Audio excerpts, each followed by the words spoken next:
Welcome back. It's so good to see you again. Or maybe I should say, it's so good to be seen again, since I can't really see you.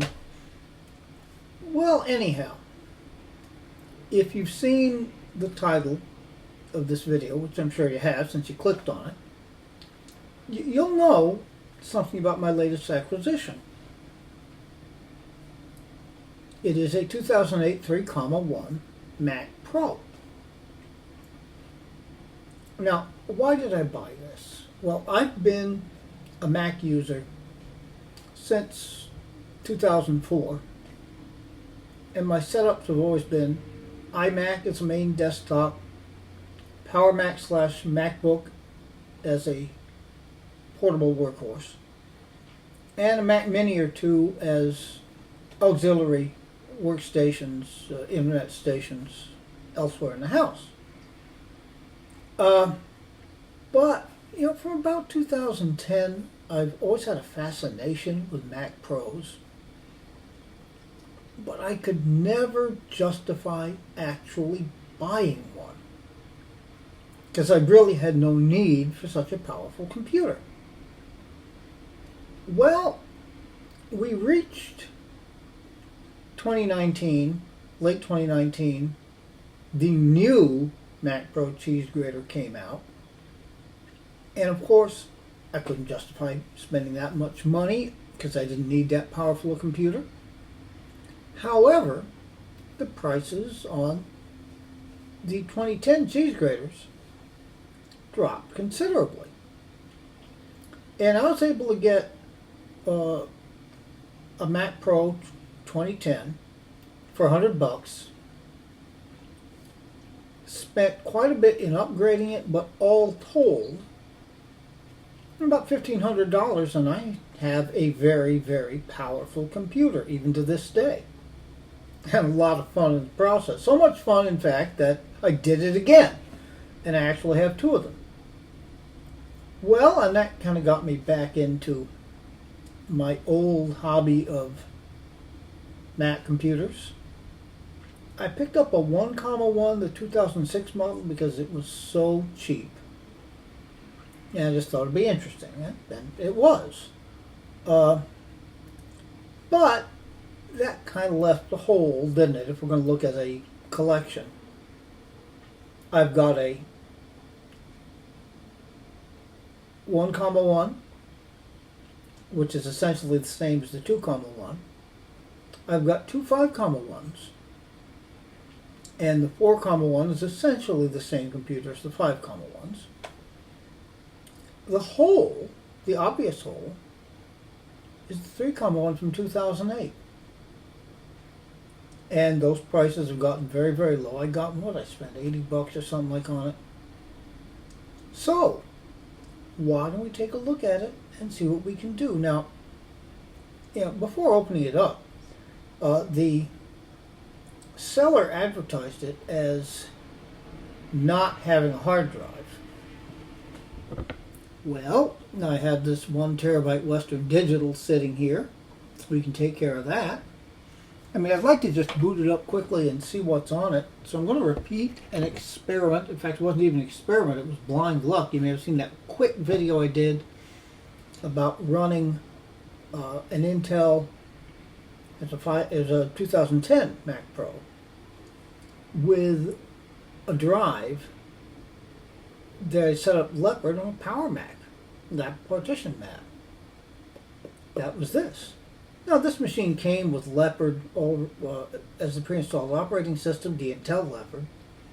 I think I'm just going to see if this will boot it up as it did in 2010. I was real surprised about the 2010 because that came with Snow Leopard pre-installed. It shouldn't have been able to run Leopard at all, but it did. So we'll see. And if not, I'll just install El Capitan, which is the maximum, and I'll eventually do that anyway, on that 1 terabyte drive. Alright. There's also some pictures of the RAM slots, and look, it said 8 gigs of RAM, so knowing this was coming, I got a 32 gig set. Okay, what I spent $40, maybe 45 on eBay. Free shipping at that. Don't buy RAM for these computers from OWC. I love OWC, great company, but my God, their prices are insane. All right. And a graphics card. Well, I still happen to have kicking around the graphics card that came with my other 5,1. The one from the first 5,1 is in the 1,1 now, so I might as well put this in that, which is going to be a distinct upgrade. All right, but before we do any of that, we should take a look at the machine as it is. So, stay tuned. All right, viewed from the outside, looking from the side, this could be any version of the original cheese grater Mac Pros. Or heck, it could be a Power Mac G5. There's no difference to see there. The machine arrived in quite good condition. The only big damage here, and I wouldn't even call it big, these were problems, which Apple has fixed in the latest iteration of the Mac Pro. These feet and handles were just so fragile if they got bumped in shipping. And actually, my main machine, my 5,1, has worse damage than that. All right, we can look up here, and you see there's some sticker residue. That's going to be easy to clean up, I'm sure. Okay, we'll have a look at the front. And here, of course, is where we can tell that this is not a Power Mac, because we have the provision for 2 optical drives. The Power Mac had only 1. A seller indicated that the original optical drive was in there but not working. I mean, I'll probably pull it open, just get a look. Is it connected correctly? Probably it is. So it's not a big deal. I may replace it, I may not bother. Okay, now we look down here and we see what marks this as something earlier than the 4,1/5,1. We have our power button, we have a headphone jack, 2 USB 2 ports, FireWire 400. The 4,1/5,1 had only FireWire 800. Now you could very easily connect older peripherals using adapter 400 to 800 cords. Just as, in fact, you can connect newer peripherals to older machines by using the same cord in reverse. All right, and there's the FireWire 800 port built in. All right, pardon me as I make my way to the back of the machine. Let me take a look at what we have here. Power, of course. Here's the latching mechanism. It is so easy to get in and out. There's actually a little thing you can pull out there and put a padlock on it if you want to lock the system. Now, interesting, it has a missing slot which someone has covered over with tape. I've got a bunch of these slots kicking around. I'm sure I can just replace that unless I decide to put something in that slot. Who knows? These other slots are empty. This is a dummy in case you had a double high graphics card. There's only 3 PCIe slots plus the one that is reserved for the graphics card. Okay, and then the back I/O. Sorry. 3 USB 2.0. Another FireWire 400, another FireWire 800. Digital audio in and out. Microphone jack. Speaker jack. And then 2 gigabit, these should be gigabit Ethernet cords. This machine was well past the days where anybody would even think of putting a dial-up modem in. All right, getting into the machine. very simply lift your latch and pull the door down. Now let me get my flashlight here so maybe we can see. All right. Now, indications that this is not a 1,1. The 3,1 and the 1,1/2,1 look very similar inside. Both machines have got these RAM slots here, which you can pull out, which is a little hard for me to do with one hand. Yeah, I'm not going to be able to do it with one hand. There's holes here and holes here. All right.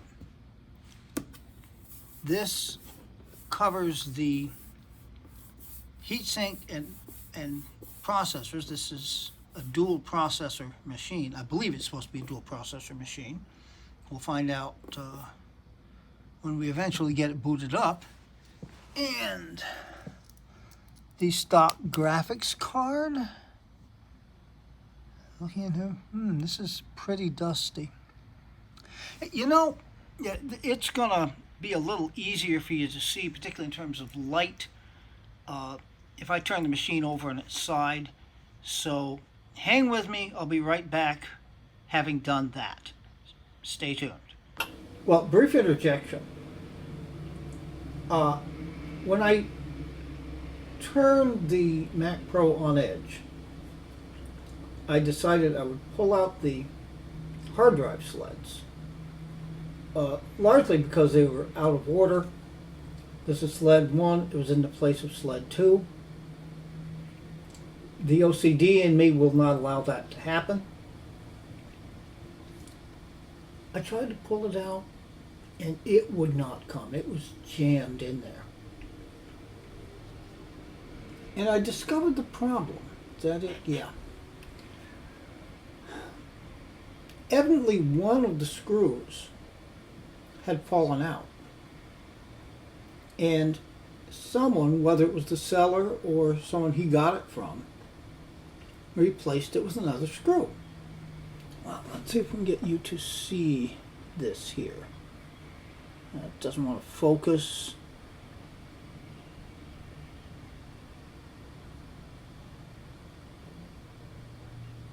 Okay. That's the original screw. This replacement screw is shorter, which is not a problem. It would still reach a hard drive. But see how much taller the head of the screw is? That's what got it stuck. To get it out, I actually had to take a pair of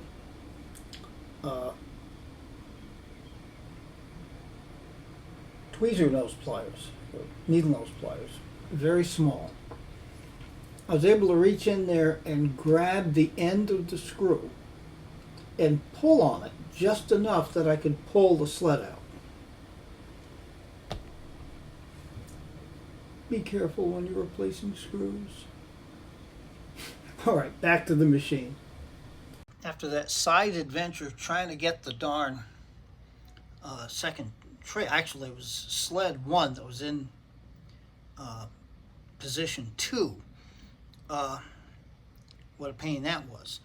Anyhow, I've taken them all out, and I think you can now see a little better. Let's see if I can get some more light in there. Just how dusty it is. Okay, there's a heat sink there. That is the airport card. Up here, we have the plugs, which I'll have to use for the new graphics card, 6-pin plugs, and dust everywhere. Oh, good Lord, what a mess this is.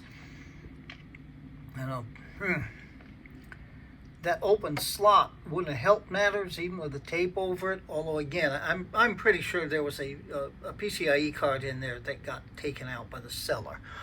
All right, no big deal there. All right, now looking at the RAM sleds. Well, they appear to be all populated. Now, this is one of the very obvious differences and I think I may have mentioned this in the last clip, the 1,1/2,1 had also two of these trays, one for each processor. But they both pointed in the same direction. Here, one sled points with the RAM pointing up, and in the other tray, you've got the RAM DIMMs going down. And I still can't get that out with one hand. But that's okay. I'm going to boot it up and see what's there. Now, it seems to me that the seller's advertising had indicated that only one of these trays was populated, which is actually kind of strange. But yeah, we're going to boot it up and see exactly how much RAM is in there and see what the specs are. That's assuming, of course, it boots up from Leopard. I'm curious to see if it will. I was surprised as heck when that 2010 did the other day. Okay, so I'm going to put the drive sleds back. Well, I'm going to put one in, or two in, with hard drives in them, and then replace the rest of them. Get it put back on its proper orientation, and we'll try booting it up and see what happens. Stay tuned. All right, I apologize right off for the extraneous outdoor noise. It is starting to get warm here, and I do have the windows open, and I just as soon not close them, at least here in the guest room. All right, the first thing we're going to do is to try to replicate what happened when I booted up the Mac Pro 5,1 2010 with that hard drive that's got Leopard as installed on a Power Mac with Apple Partition Map. Now, the 2008 did come with Leopard pre-installed, but let's see what happens. Okay, we got the power button pressed. We've got a boot chime. We have video. Now, it may struggle with this a little bit.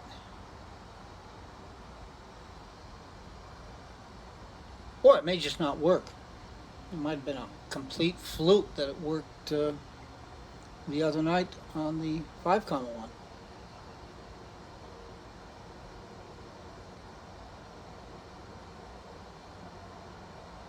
Nope, we've got an Apple logo. It is at least attempting to boot up into Leopard.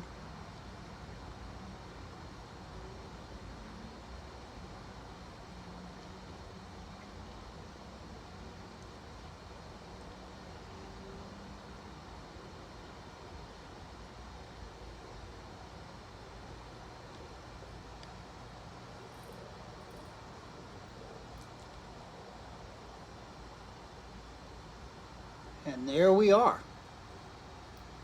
Booted up into Leopard, by golly. Alright. So we look at about this Mac. Yes, we have 2 by 2.8 gigahertz quad-core Intel Xeons and 8 gigabyte of DDR2 RAM. So,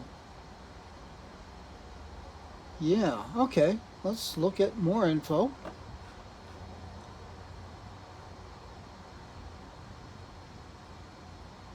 Maybe I just misread, or maybe those modules are mismarked. Oh! Okay, this is unfortunate. Riser card A is reading as empty.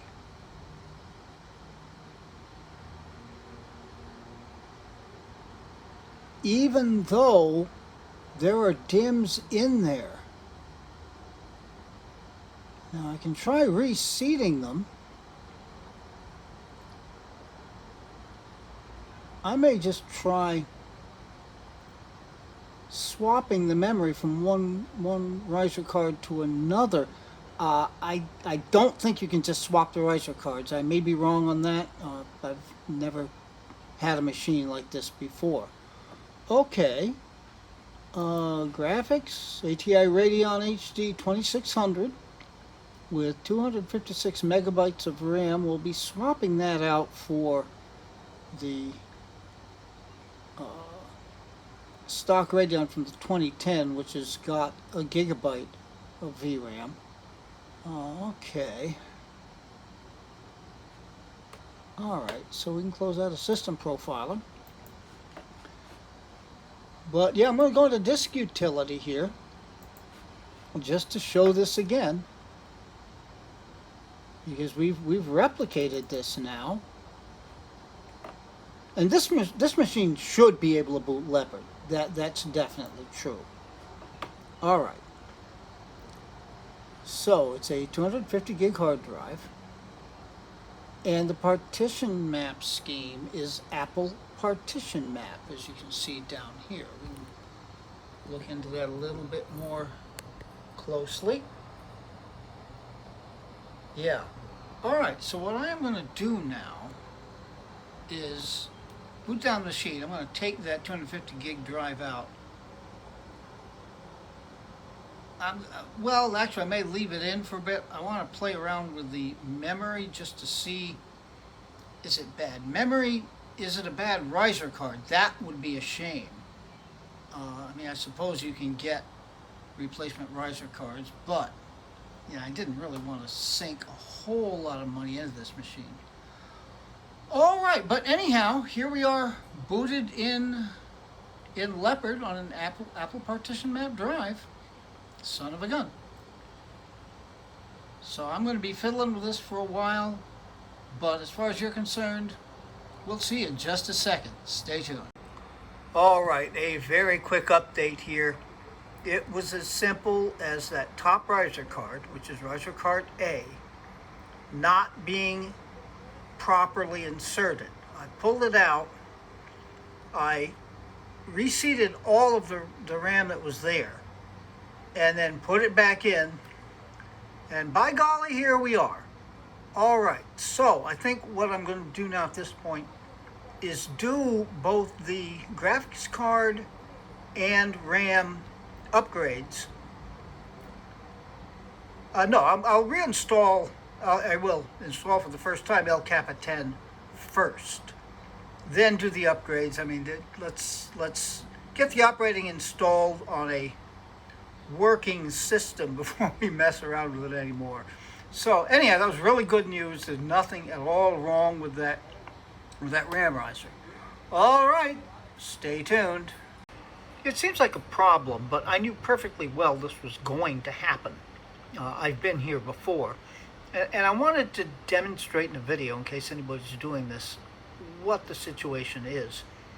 I guess it depends on where you got the installer. This is an installer that I got from the App Store, using a system that still ran a version of macOS and the App Store, which allowed you to go back to your old purchases and re-download old OS installers. That's no longer true. You can get them though. If you instead of doing that, went on Apple on a modern computer and found the page that allows you, it's kind of hard to find sometimes, you'll download basically an installer for an installer. You have to run the installer package. The installer package installs the installer on your computer, and then you can make your flash drive or whatever. So this, though, is a very simple fix. One simply goes into Terminal and changes the system date. There's a time bomb built into this. So I'm going to restart and then change the system date, and I will show you what's going on in Terminal. So stay tuned. So all you have to do to fix this, once the installer has booted back up after you've clicked restart, you will, with a little bit of patience, get a menu bar. One of the choices is Utilities. In Utilities, you can choose to open a terminal window. In Terminal, you type in the command date with a space, and then a series of numbers. 05 means May, 27 means the 27th, 17 means 5 p.m., 45 is the minutes, and 16 the year. Now, basically, those earlier numbers, it doesn't really matter what you type, it's the last two. So I've told it that it is 2016, 4 years ago as I'm recording this. Hit enter, and the date, May 27th, 1745, 2016. Oh, Pacific time. Well, that does, again, it doesn't matter. Okay, so I'm going to quit out of terminal. Now we're back in the installer. Continue. This is as though it had never run before. Select the drive. Continue. And now we get the installation. And it should go through without issue this time. So therefore, I think the next time, I just wanted to do that in case anybody has run into this problem. It would be good to have the answer out there. I mean, it's out there. You can find it pretty easily.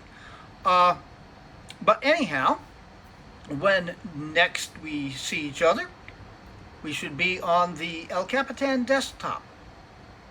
Verify that everything's working, and then we'll start thinking about upgrades. So, to the magic of video editing, it'll be mere seconds or less than a second for you. Additional thing that's good to know, once you go through that failed install, most of the installation has actually been done. You have to wait through the initial screen where it says like 16 whatever minutes remaining, and it'll go through that.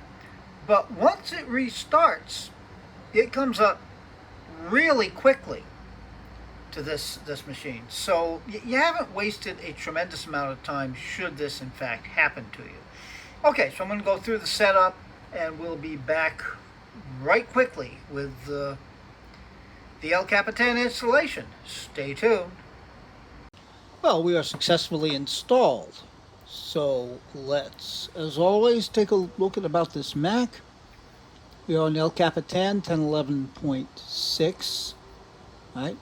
It is a Mac Pro early 2008. We still have our 2 by 2.8 gigahertz quad-core Intel Xeon processors, and the 16 gigabytes of RAM are still reading for us. And we still have an ATI Radeon HD 2600 XT. Okay, I think that the best course is going to be making the upgrades, and I have 2 upgrades that I'm going to be doing immediately. That's the new graphics card. Well, the improved graphics card. It isn't exactly new, it goes back to 2010. And the RAM upgrade. And yeah, that'll make more sense. Do that as a separate video, then we can take a bit more of an in-depth look at the system once we have done that. El Capitan is the maximum version of the operating system that this machine supports natively. However, if I choose to do so, and I probably will, I can upgrade it as far as Catalina, courtesy of the genius of DOS Dude 1. So yeah, I will certainly at the very least get it up to a supported system, able to get security updates. As far as where it goes after that, well, maybe we'll talk about that once we've finished with these immediate upgrades and a little bit of a closer look at the system. So anyway, until then, be good to other people. They deserve it. Be good to yourselves. Take very good and careful care. We'll be seeing you with more stuff real soon. This has been a Broken Electronics video.